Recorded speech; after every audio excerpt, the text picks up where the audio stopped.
ശ്രീമതി ദീപ്തി സർക്കാർ ഈ കാര്യത്തിൽ കൃത്യമായ ഒരു ഇടപെടൽ ഉണ്ടാകണം. സർക്കാർ ഉണർന്നെണീറ്റ് പ്രവർത്തിക്കണം എന്നുള്ളതാണ് നേരത്തെ പന്തളം രാജകുടുംബാംഗം ഈ നമ്മുടെ ചർച്ചയിൽ തന്നെ പറഞ്ഞത്. പക്ഷെ സർക്കാരിന് കൃത്യമായി നിയമപരമായി അങ്ങനെ ദേവസ്വം ബോർഡുമായി ബന്ധപ്പെട്ട് അധികാരപ്രയോഗം സാധ്യമല്ല എന്നൊരു പ്രശ്നമുണ്ട്. കോടതിയാണ് ഈ കാര്യങ്ങളിലൊക്കെ ഒരു തീരുമാനമെടുക്കുന്നത് എന്നൊരു കടുപ്പിച്ചു പറയൽ കഴിഞ്ഞ ദിവസം ദേവസ്വം മന്ത്രിയുടെ ഭാഗത്തു നിന്നുണ്ടായി. പക്ഷെ പിന്നീട് അതിന്റെ ഗൗരവം മനസ്സിലാക്കി അദ്ദേഹം അത് ലഘൂകരിക്കുകയും ചെയ്തു. സർക്കാരിന് എന്താണ് ചെയ്യാൻ കഴിയുക എന്നതൊരു പ്രശ്നമാണ്.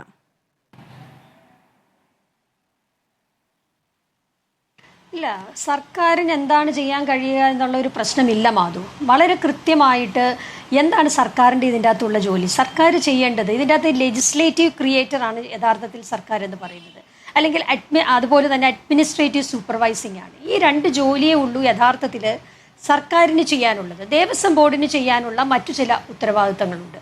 സർക്കാരിനെ സംബന്ധിച്ച് കോടതി പറയുകയാണ് SITയുടെ അന്വേഷണം നിലനിൽക്കെ മറ്റൊരു തീരുമാനത്തിലേക്കും പോകാൻ കഴിയില്ല എന്ന് പറഞ്ഞാൽ സർക്കാരിന് അതിൻ്റെ അകത്ത് ഇടപെടാൻ പരിമിതിയുണ്ട്. താങ്കൾ അത് തന്നെയാണല്ലോ സൂചിപ്പിച്ചത്. അതുകൊണ്ട് സർക്കാരിനെ സംബന്ധിച്ച് അതിൻ്റെ അകത്ത് ചെയ്യാൻ ഇപ്പോൾ തൽക്കാലം അതിൻ്റെ അകത്തൊരു പരിമിതിയുണ്ട്. പിന്നെ ഇവിടെ ഏറ്റവും പ്രധാനപ്പെട്ട ചോദ്യം എന്താണ് മാധു? ഇവിടെ ഒരു രാഷ്ട്രീയ പ്രസ്ഥാനത്തിലെ ഒരു വൈസ് പ്രസിഡന്റ് ആയിട്ടിരിക്കുന്ന BJP എന്ന രാഷ്ട്രീയ പ്രസ്ഥാനത്തിൽ വൈസ് പ്രസിഡന്റ് ആയിട്ടിരിക്കുന്ന ഒരു വ്യക്തി ഇതുമായി ബന്ധപ്പെട്ട ഒരു അഭിപ്രായം പറയുകയാണ്. ആ അഭിപ്രായം അവരുടെ ഔദ്യോഗിക അഭിപ്രായമായിട്ടേ നമുക്ക് കാണാൻ കഴിയുള്ളൂ. ഇപ്പോൾ തിരുത്തി പ്രസിഡന്റ് പറഞ്ഞെങ്കിൽ അതിൻ്റേത് കാരണം എന്താണെന്നുള്ളത് അവർ വിശദീകരിക്കേണ്ട കാര്യമാണ്. BJPക്ക് അകത്ത് അഭിപ്രായ വ്യത്യാസങ്ങളുണ്ടോ? BJP ഇപ്പോൾ ആദ്യം സംസാരിച്ച അദ്ദേഹം പറയുകയുണ്ടായി ജനാധിപത്യ പാർട്ടിയാണല്ലോ എന്ന് പറയുകയുണ്ടായി. ജനാധിപത്യ പാർട്ടിയാണെങ്കിൽ അതിനോടൊപ്പം തന്നെ അതൊരു കേഡർ പാർട്ടിയുമാണ്. BJP എല്ലാ കാലത്തും ഒരു കേഡർ പാർട്ടിയായിട്ട് തന്നെയാണ് അവർ തന്നെ വിശേഷിപ്പിക്കാറുള്ളത്. അങ്ങനെ ഒരു കേഡർ പാർട്ടിയിൽ ഒരു പാർട്ടിയുടെ വൈസ് പ്രസിഡന്റ് ഒരു അഭിപ്രായം പറഞ്ഞാൽ അത് പാർട്ടിയിൽ ആലോചിക്കാതെ അത് ഒറ്റയ്ക്കാണ് അദ്ദേഹം പറഞ്ഞത് എന്ന് വിശ്വസിക്കാൻ വയ്യ. ഇനി അങ്ങനെ ആണെങ്കിൽ തന്നെ യഥാർത്ഥത്തിൽ അദ്ദേഹം പറഞ്ഞ അഭിപ്രായവും കഴിഞ്ഞ ദിവസം രാജ്യത്തിൻ്റെ വൈസ് പ്രസിഡന്റ് നടത്തിയ ചില പരാമർശങ്ങളും ഇതെല്ലാം കൂട്ടി വായിക്കാവുന്നതാണ്. ഇതെല്ലാം BJPയുടെ ഒരു നയമാണ്. BJPയെ സംബന്ധിച്ച് രാജ്യത്ത് രണ്ട് പ്രധാനപ്പെട്ട കൊള്ളകളാണ് നടക്കുന്നത്. ഒന്ന് അയോധ്യയിൽ നടക്കുന്ന കൊള്ള, ഒന്ന് ശബരിമലയിൽ നടന്ന കൊള്ള. ഇതെല്ലാം സ്റ്റേറ്റ് ഇടപെട്ടിട്ടാണ്, അല്ലെങ്കിൽ ഏതെങ്കിലും രാഷ്ട്രീയ പ്രസ്ഥാനങ്ങളുടെ ഇടപെടൽ അതിൻ്റെ അകത്തുണ്ടായിട്ടുണ്ട്. കേരളത്തിൽ ശബരിമല കൊള്ളയുമായി ബന്ധപ്പെട്ട് CPM ആണെങ്കിൽ അയോധ്യയിൽ അത് സംഘപരിവാർ ശക്തികളാണ് അതിൻ്റെ അകത്ത് ഇടപെട്ടിരിക്കുന്നത്, ആ കൊള്ളയ്ക്ക് കൂട്ടുനിന്നിരിക്കുന്നത്, അവിടുത്തെ റിയൽ എസ്റ്റേറ്റ് മാഫിയയ്ക്ക് കൂട്ടുനിൽക്കുന്നത്. അതുപോലെ തന്നെ അയോധ്യ പണിയുമായി ബന്ധപ്പെട്ടുള്ള മറ്റുള്ള ആരോപണങ്ങളുണ്ട്, അതിൻ്റെ മേൽക്കൂരയുമായി ബന്ധപ്പെട്ട് മഴവെള്ളം കയറുന്നത്, അത്തരം കാര്യങ്ങളുണ്ട്. അപ്പം ഇതെല്ലാം ഒരു രാഷ്ട്രീയ പ്രസ്ഥാനങ്ങളുമായി ബന്ധപ്പെട്ടാണ് നടക്കുന്നത്. ഇവിടെയാണ് കോൺഗ്രസിൻ്റെ നയം ഏറ്റവും പ്രസക്തമാകുന്നത് മാധു. ഇവിടെ ഞാൻ ഏറ്റവും അഭിമാനത്തോടെ ഉദ്ധരിക്കാൻ ആഗ്രഹിക്കുകയാണ്.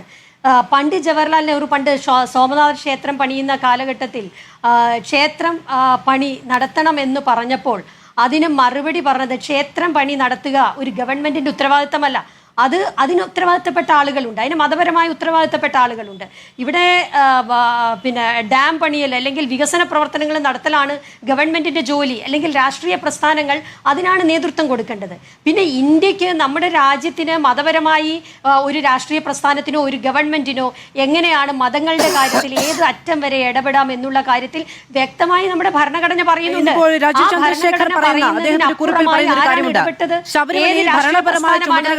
തന്ത്രി ജയിലിലും എല്ലാം നിയന്ത്രിച്ച മന്ത്രിമാർ പുറത്തുമെന്നതാണ് ശബരിമലയുമായി ബന്ധപ്പെട്ട കേസുകളിലെ അവസ്ഥ. LDF രാഷ്ട്രീയ നേതൃത്വത്തിന് സംരക്ഷണം നൽകുന്ന UDF സർക്കാരിന്റെ നടപടികളെ വിശ്വാസി സമൂഹവുമായി ചേർന്ന് ജനാധിപത്യ രീതിയിൽ ചെറുത്തു തോൽപ്പിക്കും എന്നതാണ് ഇന്ന് അങ്ങ് നേരത്തെ ഈ ആരോപണം ഉന്നയിച്ച BJP കോൺഗ്രസിനെതിരെ പറയുന്നത്.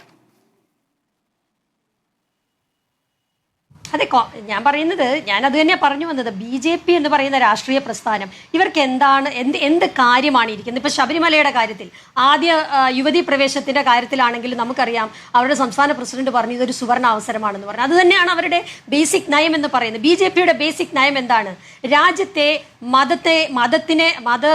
മതത്തെ ഉപയോഗിച്ചുകൊണ്ട്, അല്ലെങ്കിൽ ഒരു മതത്തിൽ നിന്നുകൊണ്ട് മറ്റ് മതത്തെ ഡിവിസീവായി കണ്ടുകൊണ്ട്, അല്ലെങ്കിൽ മറ്റു മതത്തിന് എതിരായി എതിരായി പ്രവർത്തിച്ചുകൊണ്ട് ഒരു മതത്തിനു വേണ്ടി നിലനിൽക്കുക, അല്ലെങ്കിൽ മതത്തിനു വേണ്ടി നിലനിൽക്കുന്നു എന്ന പേരിൽ മതത്തെ രാഷ്ട്രീയവൽക്കരിക്കുക, ഇത് തന്നെയല്ലേ BJP എല്ലാ കാലത്തും ചെയ്തുകൊണ്ടിരിക്കുന്നത്. ഞാൻ പറയുന്നത് ഇവിടെ ബ്രിട്ടീഷുകാർ ഭരിച്ചിരുന്ന കാലഘട്ടത്തിൽ ഇവരാരും ഉണ്ടായിരുന്നില്ലല്ലോ. അന്നും ഇവിടെ ജാതിയും മതവും ഒക്കെ ഉണ്ടായിരുന്നു. അന്ന് അവകാശം പറയാനോ അല്ലെങ്കിൽ അന്ന് ഈ രാജ്യത്തിന് സ്വാതന്ത്ര്യത്തിന്റെ കാര്യത്തിൽ ഇടപെടാനോ ഒന്നും ഈ സംഘപരിവാർ ശക്തികളൊന്നും ഉണ്ടായിരുന്നില്ല. രാജ്യത്ത് ഭരണം ലഭിച്ച് രാജ്യം മുമ്പോട്ട് പോയി രാജ്യം പല കാര്യങ്ങളിലും ഒന്നാമതെത്തുന്ന അല്ലെങ്കിൽ വളരെ മികച്ച പ്രകടനം കാഴ്ചവെക്കുന്ന ഒരു സാഹചര്യം വന്നപ്പോഴാണല്ലോ ഈ മതം ഉപയോഗിച്ചുകൊണ്ട് അധികാരം കൈപ്പിടിയിലാക്കുകയും പിന്നീട് മതത്തെ ഉപയോഗിച്ചുകൊണ്ട് അധികാരം പിടിക്കാൻ ശ്രമിക്കുകയും ചെയ്തു. ഇവിടെ കേരളത്തിലെ കാര്യം കോൺടെസ്റ്റിൽ ഞാൻ പറയാൻ മാധു, ഇവിടെ ഇപ്പോൾ രാഷ്ട്രീയ പ്രസ്ഥാനങ്ങൾ, അത് CPM ആയാലും CPM ഒട്ടും വ്യത്യസ്തമല്ല ഇക്കാര്യത്തിൽ. CPM ഇത്തരം ക്ഷേത്രങ്ങളുടെ കാര്യത്തിൽ ഇടപെടലുകൾ നടത്തുന്നത്, യുവതീ പ്രവേശത്തിന്റെ കാര്യത്തിൽ നടത്തിയ ഇടപെടൽ, ഇപ്പോൾ സ്വർണ്ണക്കൊള്ളയുടെ കാര്യത്തിൽ അവരുടെ മന്ത്രിമാർ മുഴുവൻ ഉള്ളിലായല്ലോ, മന്ത്രിമാർ മുഴുവൻ, അതുപോലെ തന്നെ ദേവസ്വം പ്രസിഡന്റ് ഉൾപ്പെടെയുള്ള ആളുകൾ പ്രതിപട്ടികയിൽ വന്നില്ലേ. അപ്പോൾ ഇതിൻ്റെ അകത്ത് രാഷ്ട്രീയ പ്രസ്ഥാനങ്ങളുടെ ഇടപെടൽ എന്ന് പറയുന്നത് ഒരിക്കലും നമ്മുടെ രാജ്യത്ത് ഭരണഘടനയോ അല്ലെങ്കിൽ ഒരു രാഷ്ട്രീയ പ്രസ്ഥാനമോ ചെയ്യാൻ പാടില്ലാത്ത കാര്യമാണ്. കോൺഗ്രസ് എപ്പോഴും അത് ഉയർത്തിപ്പിടിക്കുകയാണ്. കോൺഗ്രസ് എല്ലാ കാലത്തും ഇത്തരം കാര്യങ്ങളിൽ വളരെ എല്ലാ മതങ്ങളുടെയും വിശ്വാസങ്ങളെ സംരക്ഷിച്ചുകൊണ്ട് മുമ്പോട്ട് പോകണം എന്നുള്ള ഒരു നയമാണ് എടുത്തത്. അതുകൊണ്ടാണ് മന്ത്രി പറഞ്ഞത് ഇത് കോടതിയിൽ ഇരിക്കുകയാണ് അല്ലെങ്കിൽ SITയുടെ അന്വേഷണത്തിൽ ഇരിക്കുന്ന ഒരു കാര്യമാണ്. അതിൻ്റെ അകത്ത് ഏത് തരത്തിലാണ് ഒരു മന്ത്രിക്ക് ഇടപെടാൻ പറ്റുക അല്ലെങ്കിൽ ഒരു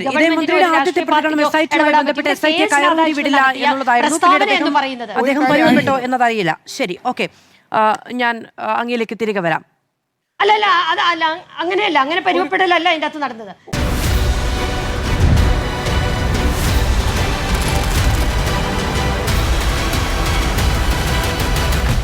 Debate with Madhu Saji.